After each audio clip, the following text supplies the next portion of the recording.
Nous savons à peu près les postes que le Barça veut renforcer. Vous, à la place de Laporta et Deco, vous feriez quoi? En étant raisonnable, les gars. Le Barça cherche à recruter un attaquant. Mais il ne faut pas oublier qu'il y a Pau Victor, qui n'a pas vraiment eu sa chance cette année, qu'il y a Lewandowski qui prolonge d'une année supplémentaire, et que Ferran Torres montre qu'il est un super sub de qualité. Donc moi, je pense que pour le club, le poste de numéro 9 ne sera pas une priorité, et qu'ils feront le coup la saison prochaine. Sauf si cet été, il y a une grosse opportunité sur Alvarez. Mais ça, j'y crois pas. Et pour ceux qui vont me parler d'Isaac, il faut savoir que les dirigeants de Newcastle ont été clairs qu'ils laisseront pas partir Isaac. Reste à voir la volonté du joueur, mais ça veut dire qu'en gros Isaac ça va être hyper cher. Mais qui sait, il pourrait peut-être y avoir des petites opportunités sur Sesco ou bien même sur Jonathan Tah qui est libre. La priorité du Barça serait plus un ailier. Et nous savons que le rêve de Laporta c'est Leao et que le chouchou de Deco c'est Luis Diaz. Pour moi, Diaz, il est trop fort, mais payé cher pour un joueur qui a quasiment l'âge de Rafinha, je trouve pas que c'est une bonne affaire personnellement. Leao, ça serait top, mais ça dépend du prix. Et je pense que j'ai pas besoin de vous répéter ce que je vous répète H24, on va passer cette étape. Vous savez tous que je le veux et que j'en rêve. Maintenant, le Barça cherche à recruter un latéral, et il y a le nom de Rachou qui a été évoqué, comme remplaçant de Jules Koundé à droite. Franchement, les gars, moi j'ai suivi l'Euro de Rachou, il est fort, surtout offensivement. Maintenant, reste à voir. Moi, je trouverais intéressant de donner la chance à Vaillé, qui peut jouer à gauche comme à droite. Enfin bref, j'ai vraiment hâte qu'on avance et que tout ça se dessine, parce que j'ai vraiment ce pressentiment que ce mercato va être très intéressant.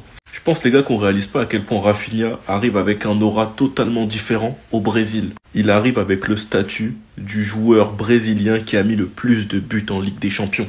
11 buts pour Rafinha et sa campagne n'est pas terminée. Il lui reste déjà minimum 2 matchs face à Dortmund. Il arrive en sélection brésilienne avec le statut de favori au Ballon d'Or. Favori numéro 1. Et je vous jure les gars, j'ai l'impression qu'on réalise pas à quel point c'est une dinguerie. La saison de Rafinha, les gars, je voulais juste admirer. Club plus pays, 30 buts, 17 passes D.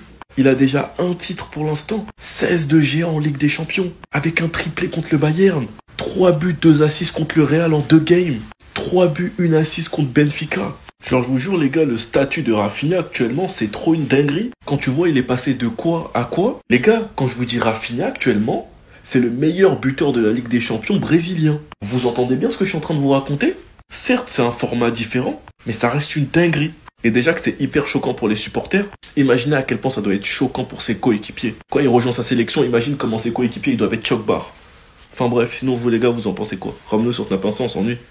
On apprend aujourd'hui que le joueur Désiré Doué aurait pu jouer au FC Barcelone cette saison, donc l'été dernier, alors que Nico Williams a décidé de rester à l'Athletic Bilbao. Du coup, le Barça cherchait un plan B et du coup, il visait le joueur de Rennes. Donc le Barça s'intéressait à Désiré Doué. Donc Deco, le directeur sportif du FC Barcelone, aimait vraiment le joueur, mais les restrictions du fair play financier ont rendu un accord impossible et du coup, il a rejoint le Paris Saint-Germain. On va parler cette fois-ci de Lamine Yamal parce qu'aujourd'hui dans le journal Sport, une longue interview de Lamine Yamal est sortie. On va revenir sur quelques déclarations. Tout d'abord, nous sommes l'équipe qui fait le plus de mal au Real Madrid, bien sûr, le FC Barcelone. Il a également cité 2 joueurs, les gars, les 2 défenseurs gauche les plus coriaces qu'il a affrontés dans sa carrière. Tout d'abord, Alphonso Davies lors d'un match contre le Bayern et Nuno Mendes, défenseur gauche du Paris Saint-Germain. Il a parlé également de ce qu'il fait pendant son temps libre. Il joue beaucoup au jeu Fortnite, donc mon jeu préféré quand j'étais enfant, Fortnite. Bon, il joue encore. Si je n'étais pas footballeur, il serait devenu streamer. Il a également parlé de son appareil dentaire. Il a dit, donc mon dentiste m'a dit que les enfants commencent à porter des appareils dentaires à cause de moi parce qu'en gros, les jeunes s'inspirent de Lamine Yamal. Et vu que Lamine Yamal a un appareil dentaire, donc les jeunes veulent faire comme lui en gros. Et il copie également sa coupe de cheveux. Et il parle actuellement bien sûr du Ramadan, parce qu'actuellement il est en période de Ramadan. Donc vous êtes musulman et c'est le Ramadan. Comment vivez-vous cette période? Il a dit, je me lève tous les jours à 4 heures du matin, je prends un petit déjeuner, copieux, je fais mes prières et je m'entraîne jusqu'à l'heure de rompre bien sûr le jeûne. Attendez, mais il a quel âge en fait? C'est pas possible d'être aussi bon. Franchement, c'est criminel. Ça devrait être interdit. Tu te demandes quand est-ce qu'il va s'arrêter, au final, il passe toujours. Tu te demandes quand est-ce qu'il va s'arrêter, au final, il continue encore. Tu te demandes qui va l'arrêter, au final, personne n'en est capable. Mais lui, capable de tout sur un terrain. Comment l'arrêter? C'est la question que je vous pose et la question que se posent tous les défenseurs de cette putain de planète. Qui y arrive? Personne. Update, spoil, ce que vous voulez. Personne n'y est encore arrivé cette saison.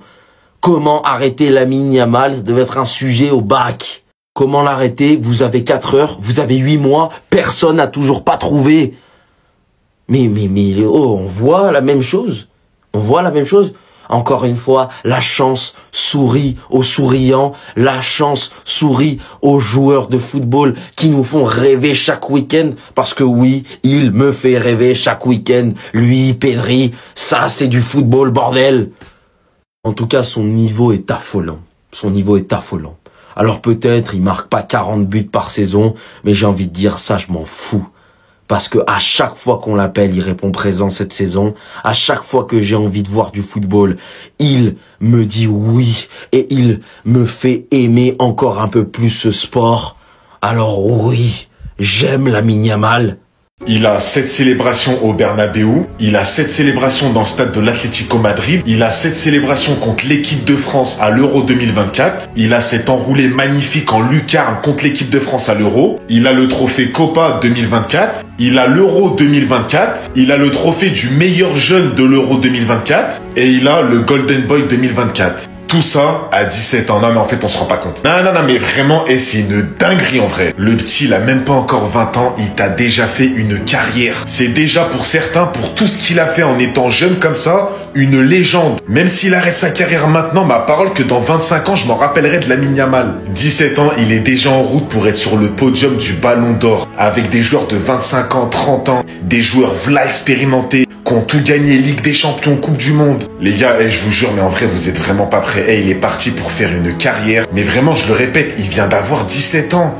Il a pas 18, pas 19. Mais en fait, Yamal, c'est l'espoir de tous les temps du football. C'est peut-être pas celui qui a le plus de talent, parce qu'on a connu Neymar, Messi, Maradona, Cristiano. Mais en tout cas, pour le moment, dans le football professionnel, à cet âge-là, il y a personne qui a fait mieux. Il a tout raflé, il a pris tous les trophées possibles. Et encore, il y a des trophées qu'on lui donne pas pour son âge. Parce que vraiment, on regarde tous les matchs. On sait tous que si Yamal n'avait pas 17 ans, il aurait certainement été élu meilleur joueur de l'Euro. Il serait certainement en course pour le Ballon d'Or premier. Mais voilà les gars, que tu sois madrilène, barcelonais, ce que tu veux, mettez du respect sur Yamal. Le mec, c'est des buts contre le Real dans les Classicos. À 17 ans, il est là dans les gros matchs des gens en Ligue des Champions avec sa nation. Titulaire de partout, indiscutable. Yamal, merci.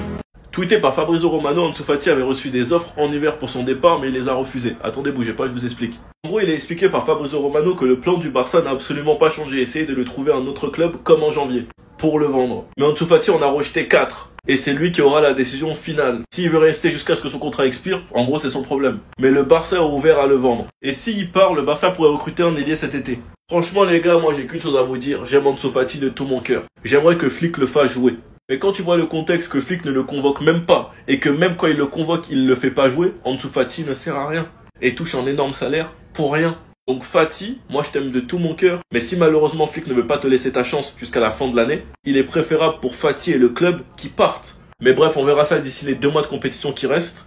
Deco, ne fais pas le con. Je sais que ton chouchou c'est Diaz. Non, c'est trop vieux. Payer cher pour son âge, c'est une bêtise. Même si je sais qu'il performera au Barça. Je sais qu'il y a Léao aussi, et c'est très fort. Mais moi j'ai un amour particulier avec Nico Williams, les gars, je suis désolé. Après, il y a d'autres pistes intéressantes comme Lookman, l'ailier de la Juve, Yildiz. Les gars, il est bouillant, faut pas sous-estimer. Mon choix numéro 1 reste Nico Williams. On a posé une question piège à Koundé entre qui sera le ballon d'or pour lui, entre Yamal, Dembélé, Mbappé et Rafinha, sachant qu'il y a 2 joueurs de sa sélection et 2 joueurs de son club. Jules Koundé interrogé sur son favori au Ballon d'Or, lui qui a le luxe de jouer avec Rafinha, Yamal, Dembélé et Mbappé. Vous me mettez dans une position difficile entre les coéquipiers à Barcelone et en équipe de France. Je joue à Barcelone, donc ce serait une bonne chose si un joueur de Barcelone venait à le gagner, ça voudrait dire qu'on a fait une bonne saison. Franchement les gars, il a répondu avec classe, parce que pour moi Rafinha est devant tout le monde, mais de très loin. Mbappé a quasi aucun match référence au Real cette saison, mais il a énormément staté, donc en cas de Ligue des Champions gagnée, Mbappé va le recevoir.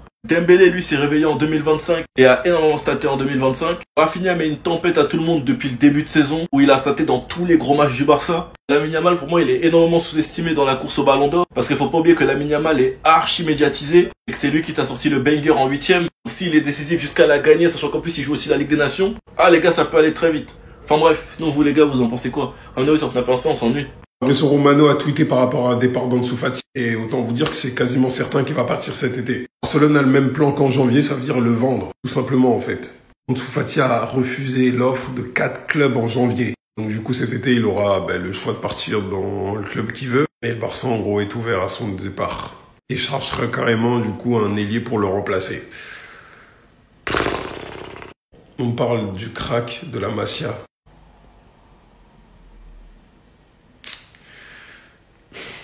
Il y avait une dernière chance, on s'est dit peut-être... Enfin, on voit l'image là, tu te dis, Ansu Fati Soufli. En plus, il le cajolait, il le protégeait. Il vendait ses qualités. Malgré les rechutes, il restait du coup très confiant au sujet d'Ansu Fati. Il a vite pointé du doigt un manque d'exigence, trop tendre à l'entraînement. Et ça, au très haut niveau, surtout dans la mentalité allemande, ça passe pas. Malheureusement, ça vient d'une blessure, en fait. C'est ça le pire, c'est ça qui est dangereux, c'est ça qui est triste. Enfin, il n'y a même pas les mots. C'est qu'il il a perdu son niveau à cause des blessures. Là, quand il revient de blessure, faut se rappeler je crois, il met 4 buts en 7 matchs. Un truc comme ça. Xavi, même si Ansu Fati a ses parts de responsabilité, Xavi y est pour beaucoup. Pourquoi? Parce qu'il l'avait lancé en 2021 alors que les médecins l'avaient interdit. Je sais pas si vous allez vous en rappeler. Et de deux, avant son départ, je crois, les derniers matchs contre Villarreal, chef, tu peux pas dire oui, on verra jusqu'au 31 ce qui va se passer. Alors que le chef, il vient de marquer. Parce qu'il était bon avant son départ. En fait, avant Lamine Yamal, il y avait lui. Vas-y, frère.